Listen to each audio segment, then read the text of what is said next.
14 बरस की उम्र में उन्हें गुलाम बनाकर फरोख्त कर दिया गया।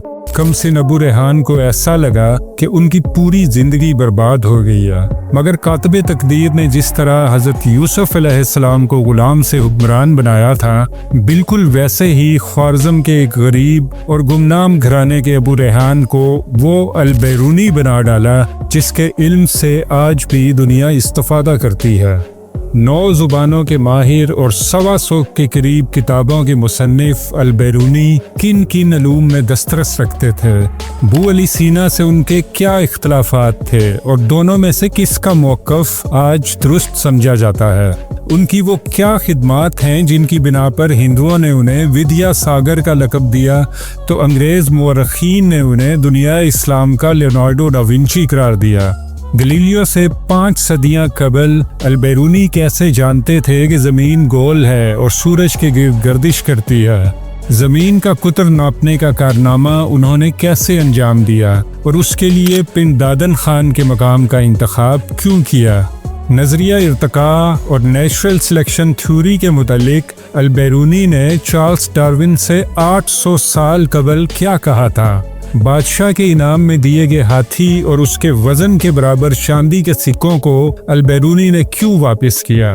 जहानुमा की आज की वीडियो बहुत ख़ास है क्योंकि आज हम इन सब सवालों के जवाब तलाश करने जा रहे हैं कुरून वुस्ता के दौर में।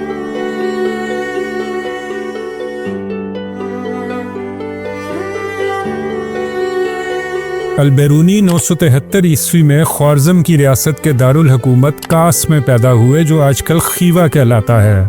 उनका असल नाम मोहम्मद और उनके वालिद का नाम अहमद था। अबू रेहान उनका कलमी नाम है। उनके वालिदैन का ताल्लुक कस्बा बैरून से था जिसकी निस्बत वो अल-बैरूनी कहलाए।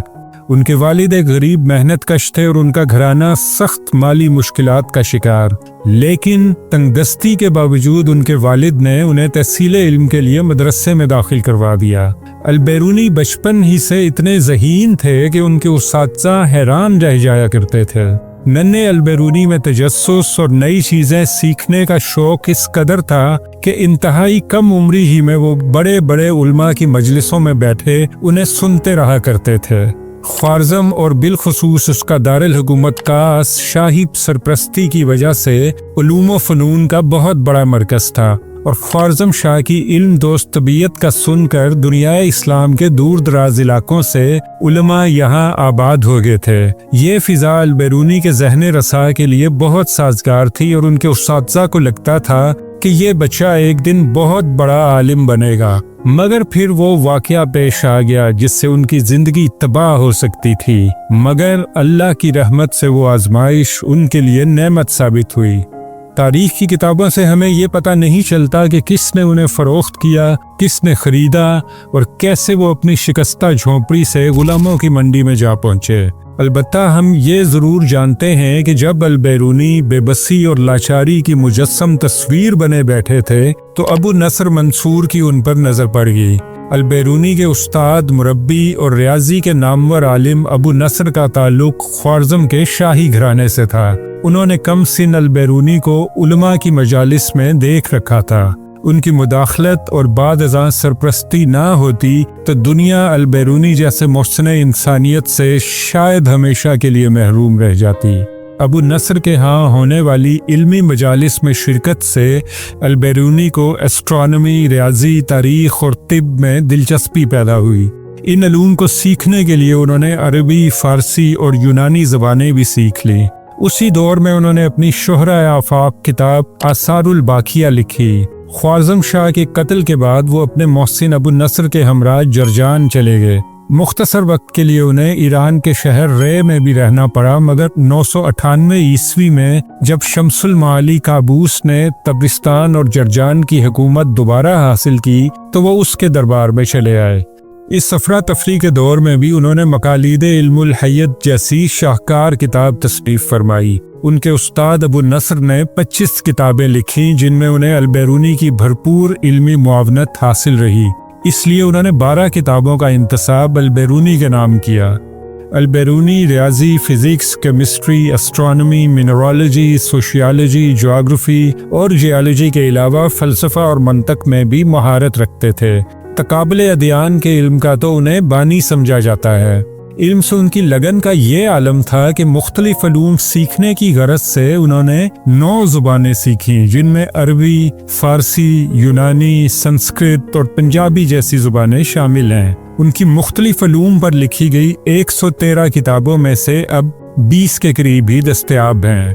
इल्म हयात यानी फलकियात और इल्म रियाजी में उन्हें अपने हमअसर अबू अली सीना पर भी सबकत हासिल थी। ये दोनों अजीम आलिम ख्वारिज़्म के दरबार से वाबस्ता थे। बैरूनी की उम्र 24 बरस और अबू अली सीना की फ़कत 17 बरस थी जब इन दोनों के दरमियान एक तारीखी इल्मी मुबाहिसा हुआ। इस मुबाहिसे को इस्लाम की इंटेलेक्चुअल हिस्ट्री में एक अहम संगे मील गर्दाना जाता है।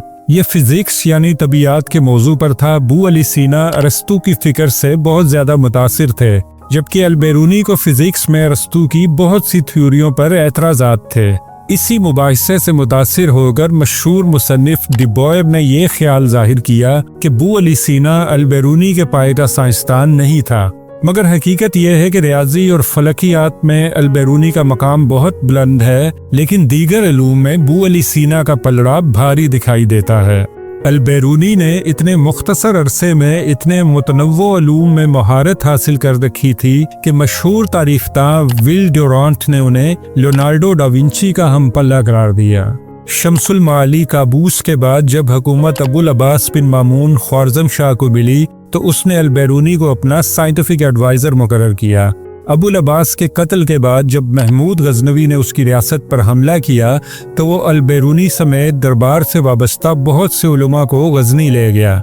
महमूद गजनवी ने भी उन्हें फलकियात और रियाजी में अपना खसूसी मुशीर मुकर्रर किया और मुख्तलिफ ज़ुबानों में अल-बैरूनी की महारत की वजह से गैर मुल्की उलमा से बातचीत के मौके पर भी वो उन्हें अपने साथ रखता था।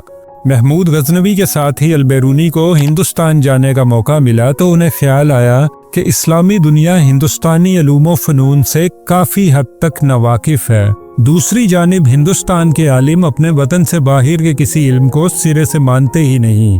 दोनों तहजीबों को एक दूसरे के करीब लाने के लिए वो महमूद गजनवी की इजाज़त से हिंदुस्तान ही में रह गए, मगर अब सूरत हाल ये थी कि वो मकामी ज़ुबानों से आशना नहीं थे और मकामी बाशिंदे उनकी ज़ुबान समझने से कासिर। इसलिए अल-बैरूनी ने पहले संस्कृत सीखने का फ़ैसला किया, मगर वो नहीं जानते थे कि ये ज़ुबान सीखना उनके लिए किस कदर दुश्वार साबित होगा।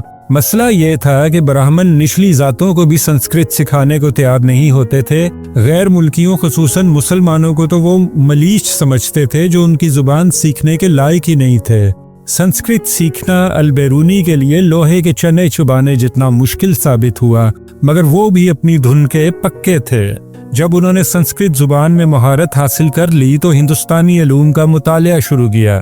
जहाँ वो हिंदुस्तान में होने वाली इल्मी पेशरफ्त से मुतासिर हुए, वहीं उन्हें यह एहसास भी हुआ कि बाकी दुनिया से कटे रहने की वजह से कई उलूम में हिंदुस्तानी उलमा के कुछ बुनियादी तसव्वुरात ही गलत हैं। उन्होंने हिंदू आलमों से मुबाहिसे शुरू किए जो उनकी इल्मियत और मौजू पर गिरफ्त देखकर हैरान परेशान रह जाते थे। अल-बैरूनी का मकसद मगर उन्हें गलत साबित करना नहीं बल्कि उनकी इस्लाह करना था। उनके बड़े बड़े हिंदुस्तानी हमअसर उनसे इतने मुतासिर हुए कि उन्हें विद्या सागर यानी इल्म के समंदर का लक़ब दे डाला। अल-बैरूनी से पहले खलीफा हारून रशीद के दौर में मुसलमान साइंसदान बगदाद से भी ज़मीन के कुतर की पैमाइश कर चुके थे, मगर उन्होंने कुतबी सितारे की मदद से पैमाइश की थी जिसमें गलती का इम्कान काफ़ी ज़्यादा था। अल-बैरूनी के तरीक़ाकार में पहले ज़मीन का निस्फ कुतर मालूम किया जाता है और उसके लिए उन्हें एक ऐसा मैदानी इलाका दरकार था जिसके साथ कोई बुलंदो बाला पहाड़ भी हो। जहलम के करीब वाक़े एक मकाम जो अब पिंडादन खान कहलाता है, उन्हें इस मकसद के लिए मौजू लगा। नंदना पहाड़ से जो अब बालानाथ पहाड़ कहलाता है, उन्होंने ज़मीन के कुतर की जो पैमाइश की वो जदीद तरीन आलात की मदद से की जाने वाली मौजूदा पैमाइश से महज 78 मील कम थी। आज से 1000 बरस कबल इस 99% दुरुस्ती की कोई और मिसाल नहीं मिलती। अल-बैरूनी ज़मीन के गोल होने के भी कायल थे। उनका कहना था कि फ़लकी मुशाहिदात उस वक्त तक दुरुस्त नहीं हो सकते जब तक हम ये न मान लें कि ज़मीन और आसमान की हैयत गोल है। इस ज़मन में उन्होंने हिंदुओं की मशहूर किताब ब्रह्मा गुप्ता का भी हवाला दिया है। इंसानियत अनवा में सफ़र करती रहती है, कभी ये बिल्लियों से इर्तिका पाकर रीछों में बदल जाती है तो कभी गोरिलों में, हत्ता कि आदम नुमा इंसान में ज़हूर पा जाती है। आप ये जानकर हैरान होंगे कि ऑर्गेनिक एवोल्यूशन पर यह बयान चार्ल्स डार्विन का नहीं बल्कि अबू रेहान अल-बैरूनी का है। काज़किस्तान की एक मुहक्किक मोहतरमा मनशोक मोकाशिवा का कहना है कि जिंदगी के आखिरी हिस्से में जब अल-बैरूनी बॉटनी और मेडिसिन पर तहकीक कर रहे थे तो वो नेचुरल सिलेक्शन थ्योरी का इंकशाफ करने के करीब थे, मगर उनकी जिंदगी ने वफा न की। 19वीं सदी में चार्ल्स डार्विन की जिस थ्योरी ने यूरोप के इल्मी हलकों में भूचाल बर्पा कर दिया था, 850 बरस कबल अल-बैरूनी वही नताइज अख्ज़ कर चुके थे। अल-बैरूनी की जिंदगी के आखिरी 35 बरस गजनी के दरबार से वाबस्ता रहकर गुजरे। महमूद गजनवी इल्म फन का शौक तो रखता था मगर खुद ज्यादा पढ़ा लिखा नहीं था, इसलिए उसके बेटे सुल्तान मसूद के दौर में अल-बैरूनी को ज्यादा कदर मंजिलत हासिल हुई, जो उसके बेटे मौदूद के दौर में भी जारी रही। मसूद और मौदूद गजनवी के दरबार में अल-बैरूनी का मकाम साइंस और टेक्नोलॉजी के वफाकी वजीर वाला था। अल-बैरूनी ने अजराम फलकी का मुशाहिदा करने के लिए गजनी में रसदगाह भी अपनी ज़ाती निगरानी में तामीर करवाई थी। ये मुख्तसर सी वीडियो अबू रेहान अल-बैरूनी के साइंसी कारनामों का जिक्र करने के लिए नाकाफी है। जामे जहानुमा में हम आपको उनके चंद चीदा कारनामों की झलक दिखाने पर इक्तफा करते हैं। 17 साल की उम्र में उन्होंने एक साइंसी आला इजाद किया जिसकी मदद से वो शहरों का अर्ज बल्द या लैटिट्यूड मालूम कर लेते थे। उन्होंने कुल 600 शहरों का तूल बलद और अर्द बलद मालूम किया। वो दुनिया के पहले रियाजी दान थे जिन्होंने ट्रिगोनोमेट्री को रियाजी की अलग शाख का दर्जा दिया और मॉडर्न ट्रिगोनोमेट्री के असूलों की बुनियाद रखी। 1000 बरस कबल उन्होंने तजर्बात से साबित किया कि रोशनी की रफ्तार आवाज़ की रफ्तार से बहुत ज़्यादा है। उन्होंने ट्रिगोनोमेट्री की मदद से दुनिया के किसी मकाम से भी किबले की सिमत मालूम करने का तरीका ईजाद किया। मक्का मुकरमा जाए बगैर उन्होंने इस मुकद्दस शहर का तूलुल बलद और अर्ज बलद मालूम किया। वो दुनिया के पहले साइंसदान थे जिन्होंने ग्लोब इजाद किया। उन्होंने 18 धातुओं और पत्थरों की कसाफत इजाफी या रिलेटिव डेंसिटी मालूम की। गलीलियो से 6 सदियां कबल उन्होंने किताबुत तफहीम में ज़मीन की सूरज के गिर्द गर्दिश का इंकशाफ किया था। उन्होंने एक ऐसा एस्ट्रोलैब या एस्ट्रोलैब बनाया था जिसमें गियर लगे हुए थे। ये बाद में मैकेनिकल क्लॉक की बुनियाद बना। किताबुस सैदना अभी मुकम्मल ना हुई थी कि 1053 ईस्वी में वो 80 बरस की उम्र में इंतकाल फरमा गए। बिस्तर मर्ग पर भी तहसीले इल्म का शौक उतना ही था जितना कि उस वक्त जब उन्हें ख्वारज़म के मदरसे में दाखिल करवाया गया था।